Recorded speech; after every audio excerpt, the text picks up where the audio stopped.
South India shopping mall, the wedding మంత్ర, సరికొత్త wedding collection, south India shopping mall. నమస్కారం, welcome to I dream ధర్మ మార్గం కార్యక్రమానికి స్వాగతం. నేను మీ విజిత.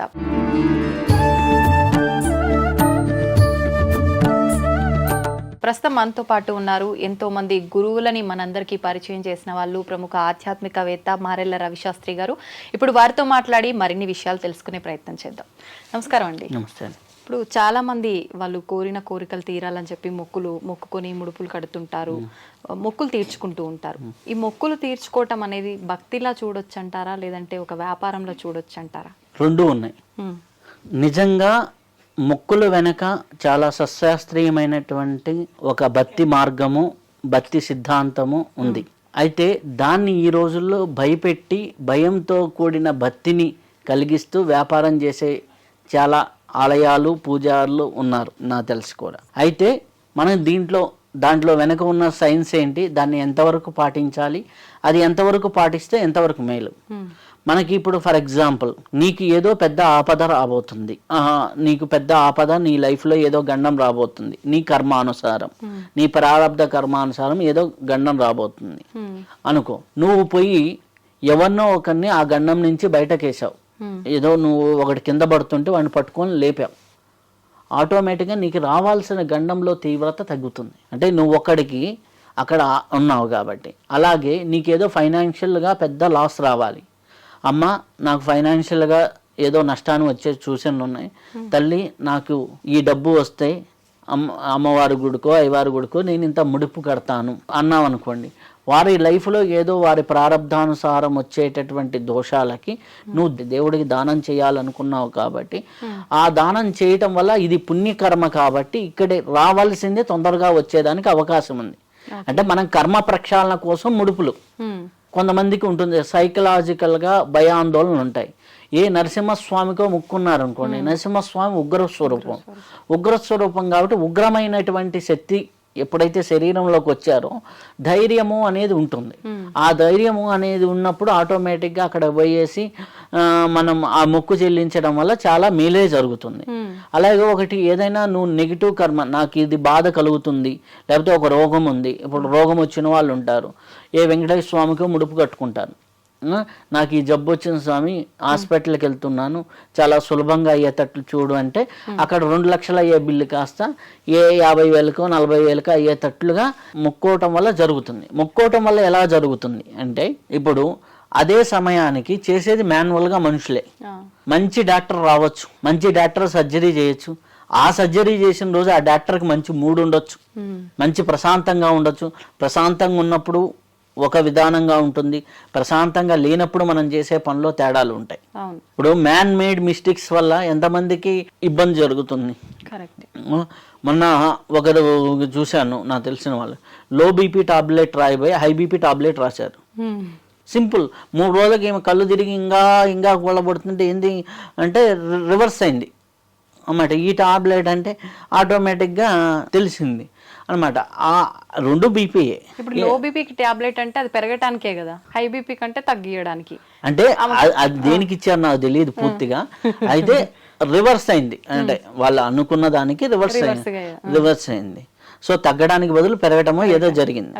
సో ఇట్లాంటి మ్యాన్ మేడ్ మిస్టేక్స్ ఎప్పుడైతే ఉంటాయో, నువ్వు దేవతా ఆరాధనలో ఉన్నా, దేవతా పరంగా ఉన్నప్పుడు అటువంటి మిస్టేక్స్ జరగకుండా భగవంతుడు ఏంటంటే ఒక శక్తిని అక్కడ ఉంచి ఎదుటి వాళ్ళు కానీ ఆ సిచ్యువేషన్స్ కానీ నీకు పాజిటివ్ అయ్యే విధంగా జరుగుతాయి. ఇప్పుడు మొక్కులు మొక్కి చాలా మంది ముడుపులు కట్టి వాటి గురించి మర్చిపోతారు, అసలు గుర్తు కూడా ఉండదు. అట్లా జరిగినప్పుడు ఏమన్నా కుటుంబంలో ఇప్పుడు నేను అన్నాను చూడండి, నిన్ననక ఒక దానం చేస్తే ఇంకొక మేలు జరిగింది. ఓకే, ఇప్పుడు ఫర్ ఎగ్జాంపుల్ ఒక వికలాంగుడికి దానం చేశాం, నీ లైఫ్లో వచ్చేటటువంటి ఫైనాన్షియల్ కష్టాలు చాలా వరకు పోతాయి. వితంతువుకు దానం చేసావు, ఏదో కష్టం ఉందంటే ఒక వితంతువు ఉన్నారు ఇచ్చావు, దానివల్ల నీకు వచ్చేటటువంటి ప్రమాదాలు, స్టాక్ మార్కెట్లో ఉన్నటువంటి ఇబ్బందులు, ఎవరికైనా స్టాక్ మార్కెట్లో వరుస నష్టాలు వస్తున్నాయి అనుకోండి, ఒక వితంతువుకి హెల్ప్ చేస్తే ఆటోమేటిక్గా చాలా వరకు చేంజ్ వస్తుంది. అలాగే ఒక స్టాక్ మార్కెట్లో నష్టాలు వస్తున్నాయి, లేకపోతే షేర్స్లో కాంట్రాక్టుల్లో ఇట్లా నష్టాలు, చేపలకు ఆహారం పెట్టినా చాలా వరకు నష్టం తగ్గిపోతుంది. ఓకే. అన్నమాట. సో ఇటువంటి అన్నీ కూడా మనకి సింపుల్గా అలాగే వెళ్ళి ఉగ్రదేవత టెంపుల్స్ అంటే దుర్గా అమ్మవారు, చండీ అమ్మవారు ఇట్లాంటి గుళ్ళల్లో నమస్కారం పెట్టుకొని చండీ అమ్మవారికి మొక్కున్నా కానీ తగ్గిపోతాయి అక్కడ వచ్చే నష్టాలు. అలాగే మనకి సపోజ్ మానసిక ఆందోళనలు, మానసికమైనటువంటివి ఉన్నాయి, వాటికి దత్తాత్రేయుడు మనకి గానుగాపూర్ వెళ్ళండి ఈ దుష్టపీడ ఇటువంటివన్నీ పోతాయి అనేది ఉంటుంది. ఓకే, అలా ఒక్కొక్క క్షేత్రంలో ఒక్కొక్కటి ఉంటుంది, దానికి అంతవరకే. కానీ ఇంట్లో ఏది జరిగినా అక్కడ దాకా పరిగెత్తాలి అనుకోవడం కూడా అవివేకమే. ఇప్పుడు కొన్ని గుళ్ళల్లో ఉంది, వాళ్ళు మామూలుగా 2000 3000తో చేసే హోమానికి కూడా 2 లక్షలు 3 లక్షలు కూడా ఛార్జ్ చేసిన వాళ్ళు ఉంటారు. అది వీళ్ళ మూఢనమ్మకాన్ని క్యాష్ చేసుకోవడం. సో దాంట్లో మన మొక్కులు విధానంలో మనకుండే నష్టాలను తొలగించుకోవడానికి మన పెద్దవాళ్ళు ఋషులు పెట్టినటువంటి ప్రాసెస్ అది. సో దాన్ని నువ్వు ఎక్కడో మొక్కున్నావు, నువ్వు చేయలేదంటే ఇబ్బంది పడతావు, మీ తాత మొక్కున్నాడు, ఇప్పుడు మొన్న నా దగ్గరికి వచ్చారు ఒకరు, మీ తాత మొక్కున్నాడు కాబట్టి నువ్వు ఇంత దానం చేయాలి, తాత మొక్కున్నాడో లేదో తెలియదు. వీళ్ళేంటి ఆల్రెడీ సైకలాజికల్గా వీక్గా ఉన్నారు, ఏదో భయంతో మాకేదో జరుగుతుందని. మీ తాత మొక్కున్నాడు గుడికి, ఆ గుడికి నువ్వు ఇవ్వలేదు కాబట్టి నువ్వు ఈ మా గుడికి ఇవ్వండి అని ఆ పూజారి చెప్పాడు. బలవంతంగా వీళ్ళ స్తోమత ఎంత, మహా అయితే 5,000 ఇవ్వగలరు, మహా అయితే ఇవ్వగలరు. ఎందుకంటే అబ్బాయి ఒక షేవింగ్ షాప్ లో పనిచేసే అబ్బాయి, నెలకి 22-25,000 శాలరీ ఉంటాయి. ఆ అబ్బాయికి 1,25,000 ఆయన ఇమ్మన్నాడు. ఓకే, 5 నెలల శాలరీ అంటే అయిపోయింది అనమాట. సో అలా కాదు, ఇప్పుడు వాళ్ళ స్తోమతకు తగ్గట్టుగా 1% ఏమో చేస్తూ ఉంటే ఉంటుంది. అయితే ఇప్పుడు నిజంగా అట్లా ఒకవేళ తాతల ముత్తాతల మొక్కులున్నా మనం అట్లా నిజంగా తీర్చాలి, అది లెక్కలోకి వస్తుంది అంటారా? అంటే వీళ్ళకి తెలిసి తీర్చకపోతే తప్పు, తెలిసి తీర్చకపోతే తప్పు, తెలియకుండా ఉంటే ఏమీ చేయలేం. ఇప్పుడు ఫర్ ఎగ్జాంపుల్ మా తాత ఏదో అమ్మవారికి మొక్కున్నాడు, అమ్మ మా పెద్దలు కానీ మేము కానీ ఏదైనా మొక్కుంటే మా శక్తానుసారం ఇదిగో ఈ 101 రూపాయి వేస్తున్నాను, అది కూడా మొక్కోవచ్చు. ముడుపుకి ఎప్పుడు కూడా మన వాళ్ళు చెప్పింది రూపాయి పావలా పూర్వకాలంలో, ఇప్పుడైతే 11 రూపాయలు, ఇంకా అయితే 108 రూపాయలు, ఇట్లానే ముడుపులకు చెప్పారు. కానీ లక్షల ముడుపులు ఎప్పుడు కట్టమని చెప్పలే, ముడుపులు ఎప్పుడు కూడా లక్షల్లో కట్టమనలా, అదైందా? కాబట్టి మనకి ఏంటంటే ఎప్పుడైనా సరే మనకి ముడుపులు కట్టాలి అంటే సింపుల్గా ఉండేటటువంటి విషయాల్ని, మనకు వచ్చేటటువంటి కష్టాలని నష్టాలని నుంచి బయటపడడానికి ముడుపులు అనేది ఒక సాంప్రదాయం, ఒకటి మంచి రెమెడీ. దాన్ని అంతవరకు ఉపయోగించుకోవాలి. దాన్ని ముడుపుకి 1,00,000 రూపాయలు ముడుపు కట్టాలి, 50,000 ముడుపు కట్టాలి అనేది ఎక్కడా లేదు. ముడుపుకి ఏంది 11 రూపాయలు, 108 రూపాయలు మినిమం అమౌంట్. మినిమం అమౌంట్తో కట్టేవాళ్ళు. పూర్వం వెంకటేశ్వర స్వామి ముడుపు అంటే శనివారం రోజు ఒక క్లాత్ తీసుకొని, క్లాత్లో మనకి అక్షింతలు అన్ని తీసుకొని ₹1 పెట్టేసి ఇట్లా ముడుపు కట్టేవాళ్ళు. వెళ్ళినప్పుడు తిరుమల వెళ్ళినప్పుడు ఆ ఉండిలా ముడుపు వేసేవాళ్ళు. ఇప్పుడు అది వేరే ఎవరైనా వెళ్ళేటప్పుడు వాళ్ళతో అయినా పంపించచ్చు. ముడుపు అమ్మవారి దగ్గర చేరిందా లేదా, మొక్కున్న దేవస్థానానికి చేరిందా లేదా అనేది ఇంపార్టెంట్. ఇప్పుడు అట్లా కొంతమంది మీరు అన్నట్టుగా కట్టి పక్కన పెట్టి కొన్ని సంవత్సరాల పాటు ఎప్పుడైనా చేర్చవచ్చు, ఎప్పుడైనా చేర్చు, మరీ ఎక్కువ లేట్ కాకుండా. ఇప్పుడు మీకు ఇప్పుడు ఫర్ ఎగ్జాంపుల్ ఒకరు ఒక సంతానం కలగాలని ముడుపు కట్టాడు, సంతానం కలిగింది,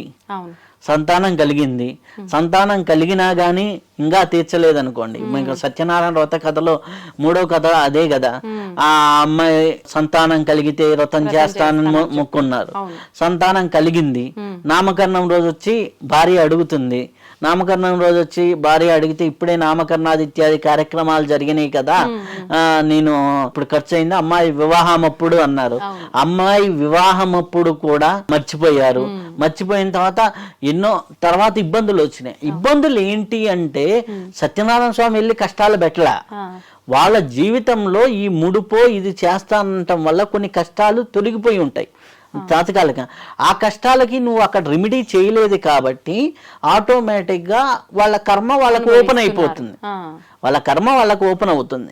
ఇప్పుడు ఫర్ ఎగ్జాంపుల్ ఒకరికి బి విటమిన్ లోపం ఉంది, బి విటమిన్ లోపానికి సంథింగ్ ఏదో టాబ్లెట్ వేసుకున్నావు, లేకపోతే ఫుడ్లో ఏదో తీసుకున్న తర్వాత కొంతకాలం తీసి ఆపేసావు. ఆపేసిన తర్వాత ఏమవుతుంది, ఆటోమేటిక్గా నీరసము అది ఎట్లాగైతే కంటిన్యూ అవుతుందో బాడీలో, అక్కడ నీరసం ఇచ్చింది ఎవరు? భగవంతుడు అంటే భగవంతుడు కాదు. అలానే మనం చూసుకున్నప్పుడు ఒక కర్మకి రెమెడీగా మనం ఇది చేస్తామన్నాం. ఒక కర్మకి నాకు తొలగించు తండ్రి, ఇది నేను సమర్పిస్తాను.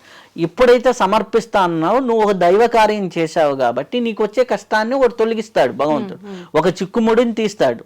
ఆ చిక్కుముడిని తీసిన తర్వాత నువ్వు అది కంఫర్ట్ని ఎంజాయ్ చేస్తే ఇది మర్చిపోయావు అనుకోండి, నాకెందుకురా ఎన్ని రోజులు ఓపెన్ చేశానని ఆ ప్రకృతి శక్తులు మళ్ళీ వదిలేస్తాయి. వదిలేసినప్పుడు నీ చిక్కుముడి నీకే పడుతుంది. నీ చిక్కుముడి నీకే పడుతుంది. మళ్ళీ అనుభవించాలి తప్పదు. నీ అనుభవించే కర్మని 10 మందికి అన్నదానం చేస్తావు. అన్నదానం చేయడం వల్ల నీకెప్పుడు అన్నం దొరకని కష్టం తీరుతుంది. నీ లైఫ్లోనూ ఎవరికో తీరుతుంది. అదే బాగా ఆకలిగా ఉన్నవాడికి అన్నదానం చేసావు అనుకోండి, ఒక మంచి సాధువుకో ఎవరికో, అబ్బా తరతరాలు చల్లగా ఉన్నాయనా అన్నారు అనుకోండి, ఆటోమేటిక్ తరతరాలుగా వాళ్ళకి ఆహార లోపం అనేది లేకుండా పోతుంది. వాడికి నిజంగా ఉన్న కర్మలో అవి పోతాయి. ఆ పోవటం అనేది మొక్కులు అన్నమాట. సో నీకు దేవీ దేవతా శక్తులతో నువ్వు ఏదైతే నీ కర్మకి విముక్తి కలిగించుకోవడానికి వాడుకున్నావో వాటిని తీర్చకపోతే ఏమవుతుంది? ఆయనే కొన్ని రోజులు దానికి అడ్డు నిలుస్తాడు ఆ శక్తి. తర్వాత ఏమవుతుందో 3 ఏళ్లకో 4 ఏళ్ల తర్వాత ఆయన ఇప్పుడు ఇన్ని రోజులు నిలిచాను అది రాలేదు కదా అన్నట్టుగా వదిలేశారనుకోండి, గుర్తు చేయడానికి మళ్ళీ గుర్తు చేయడానికి కాదు, ఆ ముడి చిక్కుముడి పడుతుంది. నువ్వు దాన్ని వదిలించుకోవాల్సింది అంతే. నీ ముడిని నువ్వే తీసుకోవాలి. దాన్ని భగవంతుడి ద్వారా తీసుకుంటావా, కర్మ ద్వారా తీసుకుంటావా, లేకపోతే ఇంకోటి ఏదన్నా ఉపాసన ద్వారా తీసుకుంటావా అనేది ఉంది. దాంట్లో మనకి సింపుల్గా చెప్పినాయి.